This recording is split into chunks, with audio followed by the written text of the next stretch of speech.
नमस्कार विद्यार्थी मित्रांनो, मी मुंडे सर. तुम्हा सर्वांचं आमच्या यशवंत अकॅडमी या युट्यूब चॅनलवर या ठिकाणी मनापासून स्वागत करतो. आपण बेटा बोट आणि प्रवाह या घटकामध्ये भाग 1 पाहिला होता, भाग 2 पाहिला होता. आज आपण भाग 3 पाहणार आहोत. पण तत्पूर्वी महत्त्वाच्या ज्या कन्सेप्ट आहेत मी तुम्हाला भाग 3 मध्ये पण सांगणार आहे. जसं जेव्हा एखादी रेल्वे जेव्हा पाण्याच्या प्रवाहाच्या दिशेने जाते तेव्हा स्वतःचा वेग आणि प्रवाहाचा वेग त्याच्यामध्ये प्लस झाला असतो. ठीक आहे. आणि जेव्हा एखादी बोट प्रवाहाच्या विरुद्ध दिशेने येते तेव्हा त्या नावेच्या वेगातून प्रवाहाचा वेग आपल्याला मायनस करावा लागतो. त्यानंतर एक्स म्हणजे काय बेटा, तर एक्स म्हणजे प्रवाहाच्या दिशेने जातानाचा वेग. वाय म्हणजे काय, तर प्रवाहाच्या विरुद्ध दिशेने येतानाचा वेग. संत पाण्यातला वेग कसा काढायचा, एखाद्या नावेचा संत पाण्यातला वेग कसा काढायचा, तर एक्स अधिक वाय भागिले 2. आणि प्रवाहाचा वेग कसा काढायचा, तर एक्स मायनस वाय भागिले 2. ठीक आहे. या कन्सेप्ट आपण लक्षात ठेवू. आणि आता एक एक प्रश्नाला आपण सुरुवात करू. पहा, जसं आता पहिला प्रश्न पहा काय आहे. एक व्यक्ती संथ पाण्यात 5 किमी या वेगाने नाव चालवतो.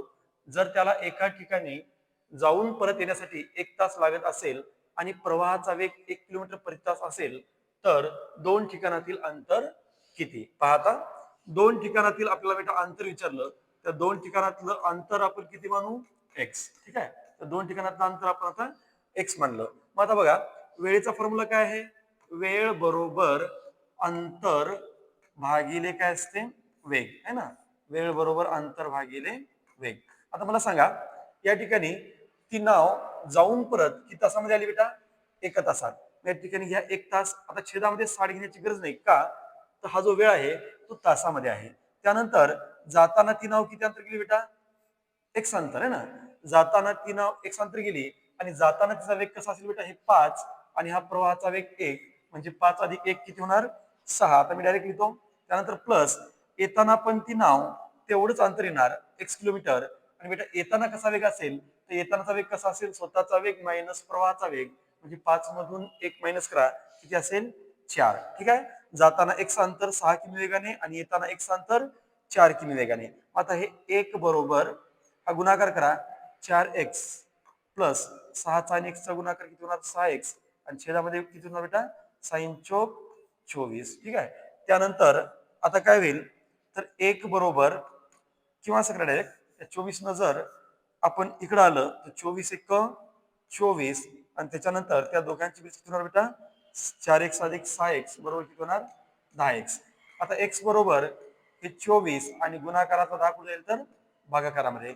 आणि x ची किंमत किती येणार, तर आपण 24 ला जर 10 न भागले बेटा तर 2.4 किलोमीटर.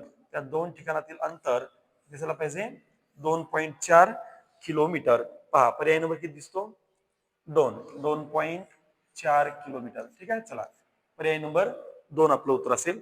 त्यानंतर आता आपण दुसरा प्रश्न पाहू. बघा, दुसरा प्रश्न, संत पाण्यात बोटीचा वेग 5 किलोमीटर प्रति तास आहे. पहा, संत पाण्यामध्ये बोटीचा वेग 5 किलोमीटर प्रति तास आहे आणि प्रवाहाचा वेग 3 किलोमीटर प्रति तास आहे. एका बोटीला ठराविक ठिकाणी जाऊन परत येण्यासाठी 3 तास लागत असतील तर त्या दोन ठिकाणातील अंतर किती. बघा बेटा, पुन्हा तेच विचारलं, दोन ठिकाणातील अंतर किती. मग सांगा, आपण दोन ठिकाणातलं अंतर या ठिकाणी किती मानू, दोन ठिकाणातलं अंतर आपण एक्स मानू. ठीक आहे. आता वेळेचं सूत्र काय बेटा, वेळ बरोबर अंतर भागिले काय असते, वेग. ठीक आहे. अंतर भागिले वेग. मला सांगा, जाऊन येण्यासाठी किती वेळ लागला, 3 तास. आता छेदामध्ये मी 60 घेणार नाही का, तर हा जो वेळ आहे तो तासामध्येच आहे. अंतर जाताना किती अंतर गेली ती बोट, x अंतर. आणि बेटा जाताना वेग किती असेल, स्वतःचा 5 आणि बेटा प्रवाहाचा किती आहे, 3. म्हणजे जातानाच x किलोमीटर अंतर हिच्या वेगाने गेली 5 आणि 3 8. आणि प्लस बेटा येताना तेवढंच अंतर येणार, पण येतानाचा वेग कसा असेल, तर स्वतःचा वेग मायनस प्रवाहाचा वेग. म्हणजे 5 मायनस 3 किती असेल, 2. चला, आता 3 बरोबर या 2x ला गुणलं किती येणार, 2x. 8 न जर x ला गुणलं किती येणार बेटा, 8x. आणि छेदाचा गुणाकार छेदामध्ये 8 दुनी 16. ठीक आहे. आता पुन्हा काय होईल, तर आपण 16 ला इकडे पाठवून देऊ. 16 ला इकडे पाठवलं तर काय होणार बेटा, 16चा आणि 3चा गुणाकार 16 3 48. आणि इकडं काय होणार आहे, तर इकडे होणार आहे 2x अधिक 8x. किती होणार बेटा 10x. त्यानंतर x बरोबर हे 48 आणि हा जो गुणाकाराचा 10 आहे 48 आणि गुणाकारातला 10 कोण जाईल भागाकारात x ची किंमत किती मिळणार तर आपण 48 ला जर बेटा 10 न भागलं तर एक दशांश उजवीकडून डावीकडे सरकणार म्हणजे त्या दोन ठिकाणातलं अंतर किती असायला पाहिजे तर 4.8 किलोमीटर एवढं अंतर असायला पाहिजे. बघा कुठे दिसते 4.8 किलोमीटर. पर्याय क्रमांक 1 पहा 4.8 किलोमीटर दोन ठिकाणातलं अंतर असायला पाहिजे. चला नेक्स्ट क्वेश्चन घ्या आता. पुढचा प्रश्न पहा. पुढचा प्रश्न काय म्हणतो तर एक व्यक्ती प्रवाहाच्या दिशेने 30 किमी अंतर बघा एक व्यक्ती प्रवाहाच्या दिशेने 30 किमी अंतर जाऊन परत येण्यासाठी 8 तास लागतात. बघा एका व्यक्तीला प्रवाहाच्या दिशेने 30 किलोमीटर अंतर जाऊन परत येण्यासाठी 8 तास लागतात. म्हणजे बेटा तो जातानाही 30 किलोमीटर जातो आणि येतानाही 30 किलोमीटर परत येतो आणि जाताना आणि येताना एकूण त्याला वेळ किती लागतो बेटा 8 तास वेळ लागतो. जर संत पाण्यातील वेग हा प्रवाहाच्या वेगाच्या 4 पट असेल तर प्रवाहाचा वेग किती. चला मग आता संत पाण्यातला वेग प्रवाहाच्या वेगाच्या 4 पट आहे. चला तर आपण या ठिकाणी काय करू बेटा प्रवाहाचा वेग या ठिकाणी आपण प्रवाहाचा वेग किती मानू प्रवाहाचा वेग बरोबर x मानू. ठीक आहे. मग आता संत पाण्यातला वेग कसा असेल संथ पाण्यातला वेग कसा आहे तर संत पाण्यातला वेग हा प्रवाहाच्या वेगाच्या 4 पट आहे. किती पट 4 पट. चला मग आपण किती म्हणू आता 4x है ना. प्रवाहाचा वेग जर x असेल तर संत पाण्यातला वेग प्रवाहाच्या वेगाच्या 4 पट आहे म्हणजे संत पाण्यातला वेग असेल 4x. आता अंतर किती आहे 30 किलोमीटर जाऊन पुन्हा परत यायचंय किती तासामध्ये 8 तासामध्ये. मग बघा आता वेळ बरोबर अंतर भागिले काय असते बेटा वेग असते. चला वेग असते. मग किती तासामध्ये जाऊन परत येते 8 तासात. इथं घ्या 8 छेदामध्ये 60 घेण्याची गरज नाही कारण वेळ हा मिनिटात नाही मिनिटात असेल तर छेदामध्ये 60 घ्यायची. चला आता जाताना ती किती अंतर चालली बेटा नाव 30 किलोमीटर आणि जाताना 30 किलोमीटर आणि जाताना वेग किती असेल तर प्रवाहाचा वेग x आणि संत पाण्यातला वेग किती आहे 4x म्हणजे जातानाचा वेग किती असणार 5x है ना. प्रवाहाचा वेग x आहे आणि स्वतःचा वेग आहे 4x x अधिक 4x किती होणार 5x प्लस येताना पण ती नाव किती अंतर येत आहे 30 किलोमीटर. येताना पण 30 किलोमीटर पण येताना वेग कसा असेल बेटा येताना संत पाण्याचा वेग मायनस प्रवाहाचा वेग असतो है ना म्हणजे 4x मधून x गेले तर किती राहणार इथं 3x. चला आता काय करा इथं संक्षिप्त करा 5 6 30 आणि इथं आहे बेटा 3 10 30. ठीक आहे. आता या ठिकाणी काय होणार तर हे 8 जशाच तसं घ्या. आता छेद बघा बेरजेमध्ये छेद समान असेल तर आपण छेद फक्त एकदाच घेतो आणि अंशाची बेरीज अंशात म्हणजे 6 अधिक 10 किती होणार 16. ठीक आहे. आता या 8चा आणि x चा गुणाकार होईल है ना 8चा आणि x चा गुणाकार होणार कारण भागाकारातला x आता गुणाकारात जाईल 8x बरोबर किती होणार बेटा 16. 8x बरोबर किती होणार 16 बरोबर. आता x बरोबर 16/8 आणि x बरोबर किती तर 8 दुनी 16. मग आता मला सांगा काय विचारलं होतं तर आपल्याला विचारलं होतं प्रवाहाचा वेग किती. प्रवाहाचा वेग किती असेल तर बेटा प्रवाहाचा वेग असेल 2 किलोमीटर प्रति तास. का तर आपण प्रवाहाचा वेग किती मानला होता x मानला होता आणि प्रवाहाचा वेग आपण x मानला आणि बेटा x ची किंमत किती आली 2 म्हणजे याचाच अर्थ प्रवाहाचा वेग आपल्याला विचारला होता आणि प्रवाहाचा वेग किती असायला पाहिजे मग 2 किलोमीटर प्रति तास असायला पाहिजे. चला तुम्ही म्हणाल की सर मग संत पाण्यातला वेग किती तर बघा संत पाण्यातला वेग किती तर प्रवाहाचा वेग आहे x आणि संत पाण्यातला वेग आहे 4x मग 4 गुणिले 2 4 दुनी 8 हा कशाचा वेग असेल संत पाण्यातला वेग असेल. ठीक आहे. चला पुढचा प्रश्न क्रमांक 4 प्रश्न चौथा बघा आता एक व्यक्ती संत पाण्यात 7.1/2 किमी या वेगाने नाव चालवतो. त्याला असे लक्षात आले की नदीच्या प्रवाहाच्या विरुद्ध दिशेने जाण्यासाठी लागणारा वेळ हा प्रवाहाच्या दिशेने लागणाऱ्या वेळेच्या दुप्पट आहे तर प्रवाहाचा वेग किती. तर बघा बेटा या प्रकारचा प्रश्न आपल्याला कसा सोडायचा आहे लक्षात ठेवा की आता या ठिकाणी मी असं लिहितो विरुद्ध त्यानंतर इथं लिहितो दिशेने. ठीक आहे दिशेने. इथं काय म्हणते बघा असे लक्षात आले की नदीच्या प्रवाहाच्या विरुद्ध दिशेने जाण्यासाठी लागणारा वेळ हा प्रवाहाच्या दिशेने लागणाऱ्या वेळेच्या दुप्पट आहे. लक्षात ठेवा, प्रवाहाच्या विरुद्ध दिशेने जाताना वेळ कसा लागतो? प्रवाहाच्या विरुद्ध दिशेने जाताना वेळ हा दुप्पट लागतो. दिशेने जातानाच्या वेळेच्या दुप्पट वेळ लागतो. मग दिशेने जाताना जर गुणोत्तरामध्ये 1 वेळ लागत असेल तर बेटा विरुद्ध दिशेने जाताना 2 लागतो. आता वेगाचं काय होणार? तर उलट होणार. वेगाचं काय होणार? उलट होणार. बघा कसं वेगाचं उलट कसं होणार? तर विरुद्ध दिशेने जाताना जर वेळ 2 लागत असेल आणि जर दिशेने जाताना वेळ 1 लागत असेल बेटा, तर आता वेगाचं उलट होणार. जातानाचा विरुद्ध दिशेने जातानाचा वेग हा 1 असेल गुणोत्तरामध्ये आणि दिशेने जातानाचा वेग किती असेल? 2 असेल. ठीक आहे. आता लक्षात ठेवा की या ठिकाणी आपल्याला वेगाचं गुणोत्तर किती मिळालं? वेगाचं गुणोत्तर मिळालं 1:2. आता पहा इकडे काय करायचं. आता विरुद्ध पुन्हा इथल्या दिशेने आणि इथल्या बेटा संथ. सांगा मग गुणोत्तरामध्ये विरुद्ध दिशेने जातानाचं गुणोत्तर किती आहे? वेगाचं 1. त्याच्यानंतर दिशेने जातानाचा वेग किती बेटा? 2. आता आपण पहिल्यांदा काय करू, या ठिकाणी संत पाण्यातला वेग काढू. संत पाण्यातला वेग कसा काढायचा? तर संत पाण्यातला वेग कसा मिळतो पहा. तर या दोघांची बेरीज भागिले 2. 2 अधिक 1 3 आणि 3 चे निम्मे 1.5 हा झाला बेटा संत पाण्यातला वेग. आणि हे 2 गॅप असतात आणि एक गॅप म्हणजे काय असतो? प्रवाहाचा वेग. प्रवाहाचा वेग किती मिळेल? तर प्रवाहाचा वेग कसा काढायचा बघा. आता 2 पासून इकडे 1.5 पर्यंत येताना कितीने कमी झालं? हे 2 पासून 1.5 झालं म्हणजे 0.5 ने ही संख्या कमी झाली. मला सांगा आता गुणोत्तरामध्ये विरुद्ध दिशेने जातानाचा वेग किती आहे? 1. दिशेने जातानाचा वेग किती आहे बेटा? 2. संत पाण्यातला वेग किती आहे गुणोत्तरामध्ये? 1.5 आणि प्रवाहाचा वेग आहे 0.5. मग आता आपल्याला इथं काय सांगितलं बघा की संत पाण्यातला वेग किती आहे? 7.1/2 आणि विचारला कशाचा वेग? प्रवाहाचा वेग. दिला संत पाण्यातला. संत पाण्यातला वेगाचं गुणोत्तर आहे 1.5 आणि प्रत्यक्षात संत पाण्यातला वेग आहे 7.5.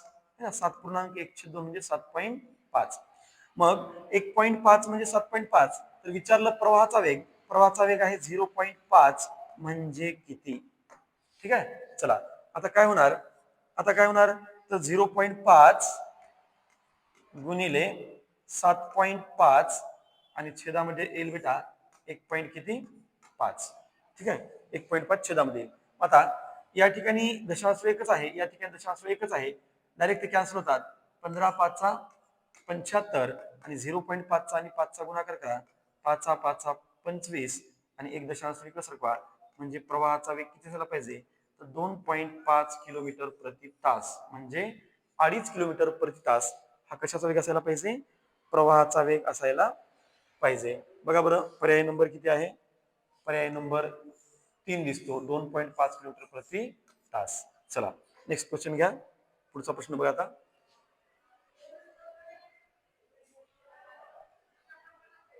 चला एक नाव प्रवाहाच्या दिशेने 48 मिनिटांमध्ये 12 किलोमीटर अंतर पार करते. जर प्रवाहाचा वेग 2 किलोमीटर प्रति तास असेल तर नावेचा संत पाण्यातला वेग किती? चला आता या ठिकाणी बघा एक नाव प्रवाहाच्या दिशेने 48 मिनिटांमध्ये 12 किलोमीटर अंतर पार करते आणि प्रवाहाचा वेग किती आहे बेटा? प्रवाहाचा वेग आहे 2 किलोमीटर आणि आपल्याला विचारलं त्या नावेचा संत पाण्यातला वेग किती असेल? तर एक लक्षात घ्या पहिल्यांदा की प्रवाहाच्या दिशेने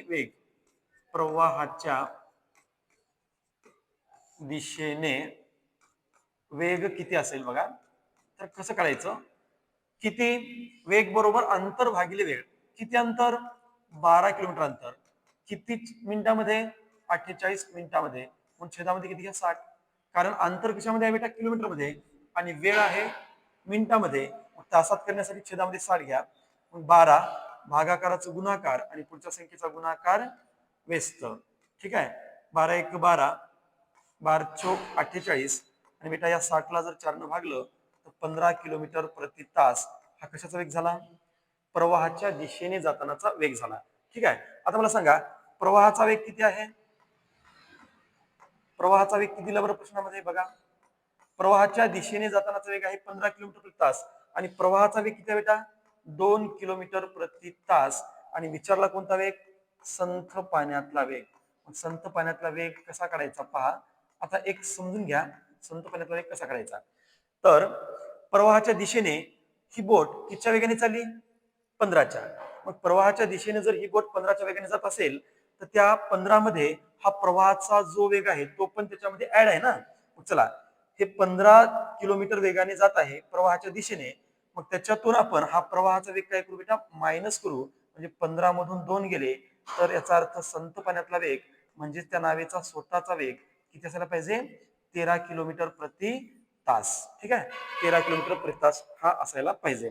चला आता याच प्रश्नाला आपण एका दुसऱ्या पद्धतीने सोडू. कसं बघा आपली ही मेथड कोणती पहा अतिशय सोपी पद्धत आहे. इथे लिहायचं बेटा दिशेने, इथे लिहायचं संथ, मधोमध लिहायचं संथ आणि इथे लिहायचं विरुद्ध दिशेने. आता मला सांगा एक नाव प्रवाहाच्या दिशेने 48 मिनिटांमध्ये 12 किलोमीटर अंतर जाते है ना. मग आपण बघू प्रवाहाच्या दिशेने वेग किती असेल. वेग बरोबर अंतर भागिले अंतर आहे 12 किलोमीटर है ना. अंतर भागिले वेळ, वेळ किती आहे बेटा 48 मिनिट. मिनिटामध्ये असल्यामुळे छेदामध्ये किती घ्या 60 घ्या. मग हे 12 गुणिले 60 छेद किती आहे 48. हे किती होणार 12 1 12 12 चौक 48 आणि बेटा या 60 ला जर 4 न भागलं तर किती येणार 15. म्हणजे दिशेने जातानाचा वेग किती आहे 15 किलोमीटर प्रति तास. लक्षात ठेवा आता दिशेने जातानाचा वेग आहे 15 किलोमीटर प्रति तास. त्यानंतर प्रवाहाचा वेग किती आहे बेटा प्रवाहाचा वेग म्हणजे हा एक गॅप आहे ना. हा गॅप आणि हा गॅप दोन्ही गॅप सारखे असतात. प्रवाहाचा वेग किती आहे 2 किलोमीटर. हा प्रवाहाचा वेग किती सांगितला 2 किलोमीटर प्रति तास. आणि विचारलं काय संत पाण्यातला वेग विचारला. संत पाण्यातला वेग विचारला म्हणजे इथून तुम्हाला इथे यायचं आहे आणि कितीनं मागे यायचं आहे 2 न. मग 2 न मागे यायचं आहे म्हणजे संत पाण्यातला वेग किती असायला पाहिजे बघा 15 मधून 2 मायनस करा म्हणजे संत पाण्यातला वेग किती असेल 13 किलोमीटर प्रति तास. जे की आपल्याला पर्याय क्रमांक 3 मध्ये दिसते. ठीक आहे आपण पद्धतीने पाहिलं आणि या शॉर्टकटने पाहिलं. बघा दिशेने जातानाचा वेग काढला 15 प्रवाहाचा वेग आहे 2. मग इथून 15 पासून 2 ने जर इथं मागावलो तर संत पाण्यातला वेग किती मिळेल 13. जर तुम्हाला विचारलं विरुद्ध दिशेने जातानाचा वेग किती तर बेटा हा पण गॅप कितीचा असतो 2 किलोमीटरचाच असतो.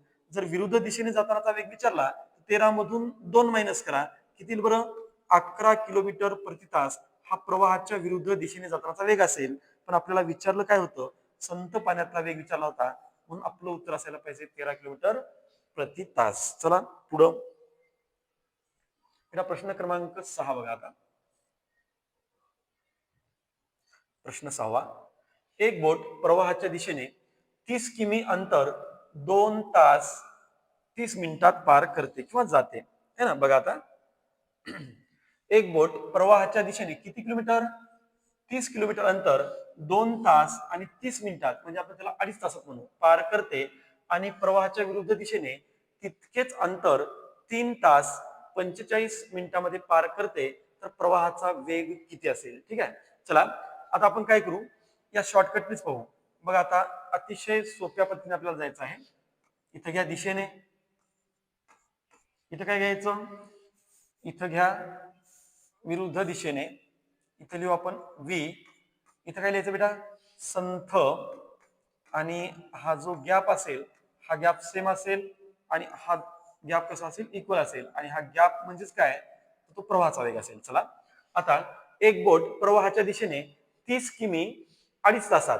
चला मग आता आपण बघू प्रवाहाच्या दिशेने जातानाचा वेग किती आहे. तर आता ही नाव प्रवाहाच्या दिशेने आहे ना प्रवाहाच्या दिशेने 30 किलोमीटर अंतर 2.5 तासात है ना 2 तास 30 मिनिटे म्हणजे 2.5 तास. ठीक आहे आता काय करा इथं दशांश स्थळ समान करून घ्या 30.0 आणि बेटा छेदामध्ये आहे 2.5. दशांश स्थळ कॅन्सल होतील वर असेल 300 आणि छेदामध्ये असेल 25 है ना. 25 एक 25 5 उरले 25 दोन्ही 50 म्हणजे याचा अर्थ दिशेने जातानाचा वेग किती आहे 12 किलोमीटर प्रति तास. ठीक आहे दिशेने जातानाचा वेग आहे 12 किलोमीटर प्रति तास. आता पुढे काय सांगितलं प्रवाहाच्या विरुद्ध दिशेने तितकेच अंतर. तितकेच अंतर म्हणजे किती 30 किलोमीटर. प्रवाहाच्या विरुद्ध दिशेने तितकेच अंतर 3 तास 45 मिनिटांमध्ये पार करते. मग 30 किलोमीटर 3 तास 45 मिनिट म्हणजे 3.75 तास. ठीक आहे. आता या ठिकाणी दशांश आपण काय करू, समान करू. इथं पॉईंट द्या आणि 2 शून्य वाढवा. लक्षात घ्या 3 तास 45 मिनिट म्हणजे 3.75 तास. अंशामध्ये मी 30च्या नंतर पॉईंट देऊन 2 शून्य वाढवले, दशांश समान केले. आता वर किती असेल बेटा, 3000 आणि खाली किती असेल तर 375. ठीक आहे. आता याला आपण संक्षिप्त करू बघा. 75 चोक 300 आणि समोरचा एक शून्य, त्यानंतर 75 पाचा 375 है ना, आणि पुन्हा 5×8 = 40. किती आलं इथं 8. म्हणजे विरुद्ध दिशेने जातानाचा वेग किती मिळाला आपल्याला, 8 किलोमीटर प्रति तास. चला आता आपल्याला काय विचारलं पाहू. ठीक आहे. आपण दिशेने जातानाचा वेग काढला 12 किलोमीटर प्रति तास आणि विरुद्ध दिशेने जातानाचा वेग काढला 8 किलोमीटर प्रति तास. आता आपल्याला विचारलं काय, तर आपण आपल्या मूळ प्रश्नाकडे जाऊ. आपल्याला विचारलं प्रवाहाचा वेग किती. बेटा प्रवाहाचा वेग म्हणजे हा गॅप है ना. मग आता काय करा, प्रवाहाचा वेग म्हणजे गॅप. तर पहिल्यांदा आपण हा संत पाण्यातला वेग काढू बेटा. संत पाण्यातला वेग कसा काढायचा बघा. तर या दोघांची बेरीज करून त्याला निम्म करायचं. पहा 12 आणि 8 यांची बेरीज होणार 20 आणि त्या 20चे जर निम्मे केले तर किती होणार, 10 किलोमीटर प्रति तास. हा झाला संत पाण्यातला वेग. पण आपल्याला संत पाण्यातला वेग नाही विचारला, आपल्याला विचारलेला आहे प्रवाहाचा वेग. मग बघा प्रवाहाचा वेग कसा मिळतो, तर इथून इथपर्यंत किती अंतर आहे, 2 किलोमीटरचं. म्हणजेच हे अंतर 2 किलोमीटर असेल. म्हणजे बेटा प्रवाहाचा वेग किती असायला पाहिजे, 2 किलोमीटर प्रति तास. जे की आपल्याला पर्याय क्रमांक 3 मध्ये दिसते. 2 किलोमीटर प्रति तास हा कशाचा वेग असेल, तर प्रवाहाचा वेग असेल. पुढचा प्रश्न पाहता. प्रश्न क्रमांक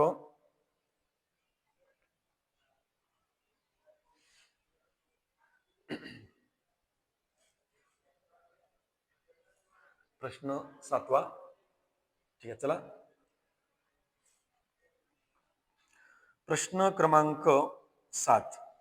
एक व्यक्ती प्रवाहाच्या विरुद्ध दिशेने, बघा एक व्यक्ती प्रवाहाच्या विरुद्ध दिशेने 15 मिनिटात 304 किलोमीटर नाव चालवतो आणि तेवढेच अंतर प्रवाहाच्या दिशेने पार करण्यासाठी 10 मिनिट लागले असतील तर संत पाण्यातील वेग आणि प्रवाहाचा वेग यांचं गुणोत्तर किती. चला पुन्हा आपण तीच पद्धत वापरू. ठीक आहे. इथं काय लिहायचं बेटा, दिशेने. इथं काय लिहायचं, विरुद्ध दिशेने. इथं लिहायचं विरुद्ध दिशेने. इथं काय लिहायचं, संथ. चला मग आता आपल्याला सरळ सरळ वेग नाही दिला, वेग हा सरळ सरळ नाही दिला, आपल्याला तो काढावा लागेल. एक व्यक्ती प्रवाहाच्या विरुद्ध दिशेने, इथं है ना, एक व्यक्ती प्रवाहाच्या विरुद्ध दिशेने 304 किलोमीटर 15 मिनिटांमध्ये चालवते. बघ विरुद्ध दिशेने 3/4 किलोमीटर अंतर भागिले किती मिनिटामध्ये, 15 मिनिटात है ना. वेग कसा काढतात, अंतर भागिले वेळ. अंतर किती आहे बेटा, 304 किलोमीटर आणि वेळ आहे 15 मिनिट. हे मिनिटामध्ये असल्यामुळे छेदात किती घ्या, 60. मग हे 3/4 भागाकाराचं गुणाकार आणि याचा गुणाकार व्यस्त आहे की नाही. मग हे 15 चोक 60 आणि 4 काय झालं बेटा, कॅन्सल. म्हणजे विरुद्ध दिशेने वेग किती मिळाला, 3. बघा पुन्हा एकदा पहा, हे किती आहे, 3/4 भागाकाराचं गुणाकार आणि पुढच्या संख्येचा गुणाकार व्यस्त म्हणजे 60 किती होणार, 15. या 15 ने इथं भागलं, 15 चोक 60. हे 4 कॅन्सल, किती उरलं, 3 किलोमीटर प्रति तास. हा प्रवाहाच्या विरुद्ध दिशेने जातानाचा वेग मिळाला. आता प्रवाहाच्या दिशेने तितकेच अंतर, प्रवाहाच्या दिशेने तितकेच अंतर म्हणजे किती, 3/4 आणि बेटा किती मिनिटामध्ये, भागिले 10 मिनिटात. छेदामध्ये किती घ्या, 60. प्रवाहाच्या दिशेने तेवढंच अंतर 304 किलोमीटर अंतर 10 मिनिटांमध्ये पार करते. म्हणजे 10 भागिले 60. 3/4 भागाकाराचं गुणाकार आणि पुढच्या संख्येचा गुणाकार व्यस्त म्हणजे 60 किती घ्या, 10.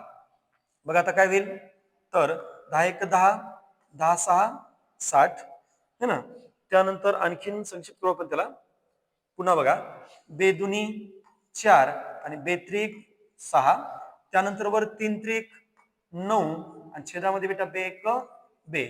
मग 9 ला जर 2 भागलं तर 4.5 किलोमीटर प्रति तास. ठीक आहे. मग आता दिशेने वेग किती आहे, 4.5 किलोमीटर प्रति तास. चला आता आपलं काम सोपं होईल.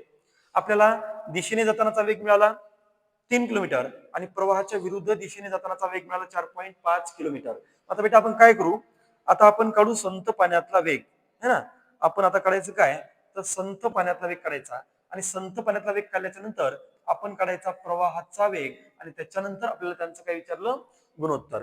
पहा मग संत पाण्यातला वेग म्हणजे काय असतो, तर या दोघांची बेरीज आणि त्याच्यानंतर त्याला निम्म करायचं. मग बघा 4 आणि 3 7 आणि 0.5 म्हणजे किती झाले 7.5. 7.5ची निम्मी किती होणार, 3.75. झालं का. या दोघांची बेरीज 3 आणि 4.5 यांची बेरीज होणार 7.5 आणि 7.5ची निम्मी होणार 3.75. मग आता त्याच्यानंतर बघा हे 3.75 आणि या 4.5 मधला फरक म्हणजेच कशाचा वेग असेल, तो प्रवाहाचा वेग असेल. चला मग आता प्रवाहाचा वेग किती मिळतो पहा आपल्याला, 3.75 आणि 4.5 मधला जो फरक आहे बेटा तो आहे 0.75 चा. ठीक आहे, मिळालं. मग आपल्याला इथं कशाचा वेग मिळाला, संत पाण्यातला वेग, आणि इथं मिळाला बेटा प्रवाहाचा वेग. विचारलं काय, संत पाण्यातला वेग आणि प्रवाहाचा वेग यांचं गुणोत्तर काय. चला मग संत पाण्यातला वेग किती आहे, 3.75 आणि गुणोत्तर पाहिजे प्रवाहाचा वेग आहे बेटा 0.75. आता या ठिकाणी दशांश रूप कसे आहेत, समान आहेत. मग आपण त्यांना कॅन्सल करू. हे 300 किती 75 आणि हे किती आहे बेटा 75. चला आता या ठिकाणी याला आपण संक्षिप्त करू. चला संक्षिप्त कसं करायचं, 75 एक 75 आणि इथं 75 पाचा 375 म्हणजे संत पाण्यातला वेग आणि प्रवाहाचा वेग यांचं गुणोत्तर असायला पाहिजे 5:1. ठीक आहे, 5:1. आता पर्यायामध्ये जर पाहिला आपण तर 5:1 कुठेही दिसत नाही, पण ठीक आहे 100% उत्तर आपलं हेच यायला पाहिजे. आपण याला चेंज करू. हा पर्याय जो 3 आहे त्याला आपण 5:2 झाला आहे, त्याला आपण किती करू 5:1. जर तुमच्याकडे वेळ असेल तर तुम्ही आणखी एकदा हेच उत्तर काढून पहा, तो 5:1च यायला पाहिजे. पर्याय क्रमांक 3 आपण 5:2 ऐवजी त्याला 5:1 म्हणू. चला पुढचा प्रश्न. आता नेक्स्ट क्वेश्चन पहा काय आहे. पहा विमानाचा स्थिर हवेतील वेग. आता बघा विमान असो का बोट असो, आहे की नाही. आता विमानाचा स्थिर हवेतला वेग किती आहे बघा, 324 किलोमीटर प्रति तास असून हवेचा वेग 16 किलोमीटर प्रति तास आहे. तर विमानाचा हवेच्या दिशेने जातानाचा वेग किती. बघा बेटा विमानाचा काय विचारला, विमानाचा हवेच्या दिशेने वेग हे आपल्याला विचारलं, दिशेने वेग. आता मला सांगा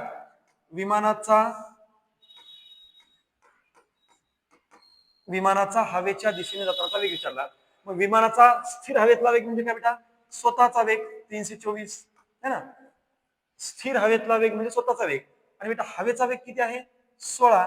म्हणजे आता हा जो विमान आहे तो हवेच्या दिशेने जात आहे. स्वतःचा वेग किती आहे 324 आणि हवेचा वेग आहे बेटा 16. मग ती हवा प्रत्येक तासाला त्या विमानाला किती समोर ओढणार, 16 किलोमीटर. यांची बेरीज करा, 324 + 16 बरोबर 340 किलोमीटर प्रति तास. हा त्या विमानाचा हवेच्या प्रवाहाच्या दिशेने जातानाचा काय असेल, विमानाचा हवेच्या दिशेने जातानाचा वेग हा 340 किलोमीटर असायला पाहिजे, है ना. कारण स्वतःचा प्लस प्रवाहाचा असं एकूण वेग किती असायला पाहिजे, तर 340 किलोमीटर प्रति तास. पर्याय क्रमांक 3. चला आता पुढचा प्रश्न, प्रश्न क्रमांक 9 बघा. 9वा प्रश्न. हवा स्थिर असताना एक विमान 2 तासात 500 किमी जाते. बघा हवा स्थिर असताना म्हणजे त्याचा स्वतःचा वेग लक्षात ठेवायचं. हवा स्थिर असताना एक विमान 2 तासात 500 किलोमीटर अंतर जाते आणि हवेचा वेग 10 मीटर पर सेकंद आहे. हवेचा वेग कसा आहे बेटा 10 मीटर पर सेकंद आहे. आपल्या भाषेमध्ये हवेचा वेग म्हणजेच प्रवाहाचा वेग लक्षात ठेवा. 10 मीटर पर सेकंद आहे. तर विमान हवेच्या विरुद्ध दिशेने किती वेगाने जाईल. चला आपण तीच मेथड पुन्हा या ठिकाणी वापरू शकतो. कसं बघा, दिशेने, त्यानंतर इथं घ्या विरुद्ध दिशेने, त्यानंतर इथं घ्या बेटा संथ संथ, आणि इथं प्रवाहाचा वेग म्हणण्यापेक्षा आपण आता इथं काय म्हणू, हवेचा वेग. आता इथं काय घ्यायचा, हवेचा वेग. हा गॅप आणि हा गॅप कसा असेल तर सारखा असेल. चला आता हवा स्थिर असताना एक विमान 2 तासामध्ये किती जाते 500 किमी. मला सांगा हा कशाचा वेग दिला असेल बरं आपल्याला, हवा स्थिर असताना एक विमान 2 तासामध्ये 500 किमी म्हणजे संत हवेतला वेग, स्थिर हवेतला वेग. मग बघा इथं आपण काय करू, 500 किलोमीटर किती तासामध्ये, 2 तासात. आणि हवा स्थिर असताना म्हणजे आपण 500 ला जर बेटा 2 न भागलं तर किती येणार, 250 किलोमीटर प्रति तास.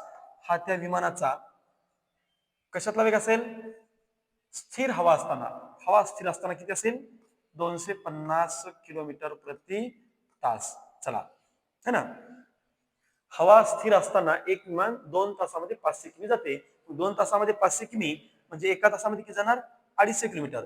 म्हणजे त्या विमानाचा हवा स्थिर असताना म्हणजे संथ असताना आहे ना, वेग किती आहे, 250 किलोमीटर प्रति तास. आता हवेचा वेग किती दिला बेटा, हवेचा वेग 10 मीटर पर सेकंद. आता लक्षात ठेवा, या मीटर पर सेकंदला तासी वेगामध्ये करताना 18/5 ने गुणतात. मीटर पर सेकंद वेगाला तासी किलोमीटर मध्ये करताना 18/5 ने गुणतात. हे 5 दुनी 10 आणि 18 दुनी 36 किलोमीटर प्रति तास. हा कशाचा वेग झाला, तर हवेचा वेग झाला. किती, हवेचा वेग झाला आता 36 किलोमीटर प्रति तास. मला सांगा बेटा हवेचा वेग किती आहे, 36 किलोमीटर प्रति तास. मग मला सांगा आता हा गॅप जो आहे, हा गॅप इथून इथपर्यंतचा 36 आहे, तर इथून इथपर्यंतचा गॅप सुद्धा किती आहे बेटा, 36च आहे. मग तुम्हाला विचारलं त्या विमानाचा हवेच्या विरुद्ध दिशेने वेग किती, तर मागे येताना मायनस करायचं. 250 मधून 36 मायनस करा, किती येईल बरं बघा. 250 मधून बेटा 36 मायनस केले, 10तून 6 गेले 4, इथे 4तून 3 गेला 1 आणि 2 म्हणजे किती, 214 किलोमीटर प्रति तास हा वेग असायला पाहिजे. पहा बरं पर्याय आहे का, पर्यायामध्ये 214 किलोमीटर प्रति तास म्हणजे पर्याय क्रमांक 2 असेल. बरं आता हा कशाचा वेग झाला, हवा स्थिर असतानाचा वेग. हा कशाचा वेग झाला बेटा, हवेचा वेग. हा कशाचा वेग झाला, विरुद्ध दिशेने जातानाचा वेग.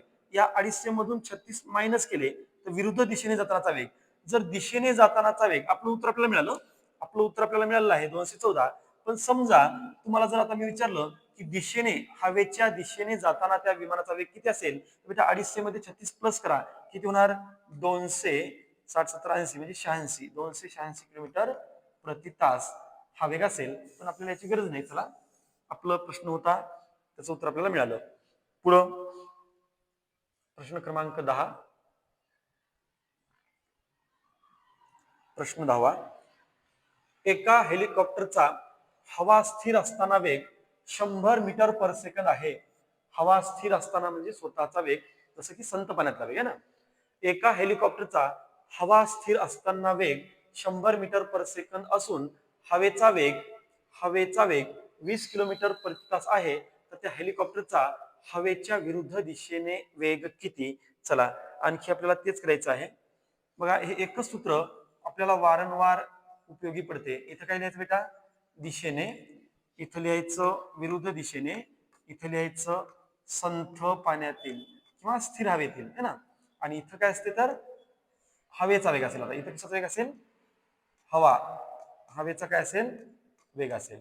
चला बरं मला सांगा हवेचा वेग तुम्हाला प्रश्नात डायरेक्ट दिला किती, 20 किलोमीटर. हवेचा वेग किती आहे बेटा, 20 किलोमीटर प्रति तास. आता इथं 20 तर हा पण गॅप कितीचा असेल, 20 चा. लक्षात ठेवा हे दोन्ही गॅप जे आहेत ना, ह्या बिंदूपासून इकडचा भाग इकडचा भाग हे इक्वल असतात. मग हवेचा वेग किती दिला बेटा, 20 किलोमीटर प्रति तास. आणि पुन्हा हेलिकॉप्टर हवा स्थिर असताना म्हणजे इथला वेग आपल्याला करता येईल, इथला है ना, हवा स्थिर असताना 100 मीटर पर सेकंद वेगाने जाते. मग 100 मीटर पर सेकंदचं रूपांतर आपण तासी किलोमीटर मध्ये करण्यासाठी या 100 ला 18/5 न गुणू. 5 दोन्ही 10 आणि समोरचा एक 0 आणि 18 दोन्ही 36 आणि समोरचा एक 0 म्हणजे बेटा हवा स्थिर असताना त्या हेलिकॉप्टरचा वेग किती आहे, 336. चला हवा स्थिर असताना त्या हेलिकॉप्टरचा वेग आहे 336. मला सांगा विचारलं काय, तर हवेच्या विरुद्ध दिशेने वेग किती. मला सांगा हवेच्या विरुद्ध दिशेने वेग विचारला, हा कशातला वेग आहे, हवा स्थिर असतानाचा वेग. आणि विचारलं हवेच्या विरुद्ध दिशेने वेग किती, म्हणजे इथलं उत्तर आपल्याला आता काढायचं आहे. मला सांगा आता इथून आपल्याला मागे यायचंय, मग किती किलोमीटर मागे यायचं आहे, 20. मग 360 मधून 20 मायनस करा म्हणजे विरुद्ध दिशेने जातानाचा वेग हा 340 किलोमीटर प्रति तास असेल. 360 मायनस 20 किती 340. समजा दिशेने जातानाचा विचारला असता तर 360 प्लस 20 380 झालं असतं. चला आपलं उत्तर 340 किलोमीटर प्रति तास. उत्तर आहे पर्याय क्रमांक 2. ठीक आहे, पर्याय क्रमांक 2. पुढचा प्रश्न, प्रश्न क्रमांक 11. पहा आता काय म्हणतो प्रश्न 11वा. एक विमान हवेच्या दिशेने 30 किमी प्रति तास या वेगाने जाते आणि हवेच्या विरुद्ध दिशेने 280 किमी वेगाने जाते, तर विमानाचा स्थिर हवेतला वेग किती? चला खूप सोपं आहे, खूप खूप सोपं आहे. पाहता इकडे लिहायचं दिशेने आणि इकडे लिहायचं विरुद्ध दिशेने, आहे ना. आपल्याला सोपं सोपं दिलं आहे ना, कारण काहीच करायची गरज नाही, सरळ सरळ आहे. एक विमान हवेच्या दिशेने किती वेगाने चालला बेटा? 320 किलोमीटर प्रति तास. हे आपल्याला खूप सोपं वाटते ना, डायरेक्ट दिलं. हा, आणि पुन्हा हवेच्या विरुद्ध दिशेने ते विमान कसं चाललं बेटा? 280 किलोमीटर प्रति तास. आणि बेटा काय विचारलं तर विमानाचा स्थिर हवेतला वेग, म्हणजे हे उत्तर आपल्याला काढायचं आहे. मग सांगा स्थिर हवेतला वेग कसा काढतात? तर या दोघांची बेरजेला निम्म करायचं. मग 280 आणि 320, बघा बरं, 200 आणि 300 500 म्हणजे 600 किलोमीटर. सॉरी, या दोघांची बेरीज किती येणार? 600. बेटा 600 ला निम्म करा म्हणजे किती येणार? 300 किलोमीटर प्रति तास. हा कशाचा वेग असायला पाहिजे? तर याला म्हणून आपण संथ, काय म्हणायचं? संथ किंवा स्थिर हवेतला वेग. बघा दिशेने जाताना किती होतं? 320. प्रवाहाच्या विरुद्ध दिशेने जाताना वेग होता 280. आणि विचारला हवा स्थिर असतानाचा वेग किती? बेटा हवा स्थिर असतानाचा वेग कसा काढायचा? या दोघांची बेरीज किती आली? 600, है ना. दोघांची बेरीज झाली 600 आणि 600 चे निम्मे करा, किती येणार? 300. आता जर तुम्हाला हवेचा वेग विचारला असता इथं, तर हवेचा वेग विचारला तर काय करा बेटा? 320 मध्ये आणि 300 मध्ये कितीचा फरक आहे? 20चा. तसंच 300 मध्ये आणि 280 मध्ये कितीचा फरक आहे? 20चा. हा भाग पण 20, हा भाग पण 20, म्हणजे हा झाला त्या हवेचा वेग. किती? 20 किलोमीटर हा हवेचा वेग असेल. आपल्याला विचारलं होतं स्थिर हवा असताना वेग किती असेल? तर उत्तर आहे 300 किलोमीटर प्रति तास. पर्याय क्रमांक 1. चला आता एक शेवटचा क्वेश्चन पाहू आपण भाग 3 मध्ये. भाग 3 मध्ये शेवटचा क्वेश्चन. हवेची दिशा पुण्याहून दिल्लीकडे असून एक विमान हे 625 किलोमीटर 2.5 तासामध्ये पार करते, परंतु येताना तेच अंतर पार करण्यासाठी 3.1/8 तास लागतात, तर हवेचा वेग किती? चला बेटा पुन्हा तेच दिशेने, त्यानंतर इथं घ्या विरुद्ध दिशेने, आणि इथं लिहा काय? हवा स्थिर असताना किंवा संथ म्हणू आपण त्याला. आणि या ठिकाणी काय असेल बेटा? हवेचा वेग. या ठिकाणी आपल्याला काय लिहायचं आहे? हवेचा वेग. मग जे जे दिलं ते आपण आता लिहू, आणि डायरेक्ट दिलं नसेल तर आपल्याला ते काढावं लागेल. पहा, हवेची दिशा पुण्याहून दिल्लीकडे असून एक विमान 625 किमी 2.5 तासामध्ये पार करते. म्हणजे पुण्यावरून दिल्लीकडे विमान निघालं आणि दिल्लीकडे निघत असताना त्यानं किती अंतर पार केलं? 600 किमी आणि 2.5 तासामध्ये. म्हणजे दिशेने जाताना, है ना, दिशेने जाताना 625 किलोमीटर अंतर बेटा 2.5 तासामध्ये, म्हणजे 2.5 न काय करा? भाग द्या. या ठिकाणी आता काय करा? 625 च्या समोर पॉईंट देऊन एक शून्य वाढवा, आणि इथं 2 पॉईंट किती आहे? 5. दशांश काय झाले? समान झाले. आता वर दशांश कॅन्सल झालं तर 6250 आणि छेदामध्ये किती असेल बेटा? 25. आता भागाकार करा बरं. 25 दोन्ही 50, किती उरले? 12. 25 5 16 आणि समोरचा एक शून्य. म्हणजे ते विमान पुण्याहून दिल्लीकडे कशा वेगाने चाललं? 250 किलोमीटर प्रति तास. चला पुन्हा काय म्हणते? परंतु येताना, येताना म्हणजे विरुद्ध दिशेने, तेच अंतर 3.1/8 तास लागतात.